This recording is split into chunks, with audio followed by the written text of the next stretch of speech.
Big boss season 8 హౌస్‌లో ఈరోజు video play చేసి మరీ నిఖిల్ ప్రేరణను నాగార్జున గారు గట్టిగా తిట్టబోతున్నట్టు తెలుస్తుంది.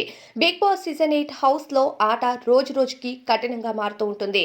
ఎందుకంటే హౌస్‌లో టాప్ 5కి చేరుకునే కంటెస్టెంట్స్ ఎవరా అనే ఉత్కంఠ చూసే జనాలలో కూడా ఉంటుంది. అంటే మీరు చేసే ప్రతి పనిని పిన్ టు పిన్‌గా అబ్జర్వ్ చేస్తూ ఉంటారు మీకు ఓట్లు వేసే జనాలు.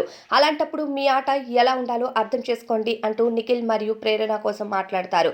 ఇద్దరు హౌస్‌లో టాప్ మోస్ట్ కంటెస్టెంట్స్‌గా ఇప్పటి వరకు కొనసాగారు. ఏ ఒక్క చిన్న మిస్టేక్ చేసినా ఇక్కడి నుండి మీ ఆట మారిపోవచ్చు. మీ స్థానాన్ని మరొకరు ఆక్రమించొచ్చు అంటూ తెలియచేయడంతో పాటు హౌస్‌లో ప్రపోజల్స్ విషయం పైన మాట్లాడుతూ ఇక రోహిణి నీకొచ్చిన ప్రపోజల్స్‌లో నిఖిల్ ది బెస్ట్ ప్రపోజల్ అనుకుంటా అంటూ నిఖిల్‌తో మాట్లాడుతూ ఉంటే ఇక రోహిణి అలానే నిఖిల్ అవును అని చెప్తారు.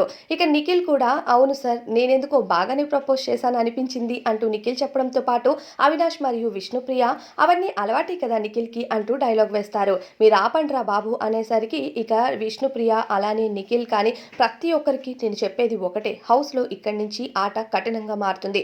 ఇక్కడి వరకు మీరు ఒక మెట్టు మాత్రమే ఎక్కారు. ఇక్కడి నుంచి మీరు ముందుకు వెళ్ళాలి అంటే ప్రతి ఆట మీరు నడిచే ప్రతి దారి కూడా చాలా కరెక్ట్‌గా ఉండాలి అంటూ అక్కినేని నాగార్జున గారు కంటెస్టెంట్స్‌కి అందరికీ వివరించడంతో పాటు నిఖిల్ ప్రేరణ చేసిన పని కోసం కూడా మాట్లాడారు. దీనిపై అభిప్రాయం కామెంట్స్‌లో చెప్పండి.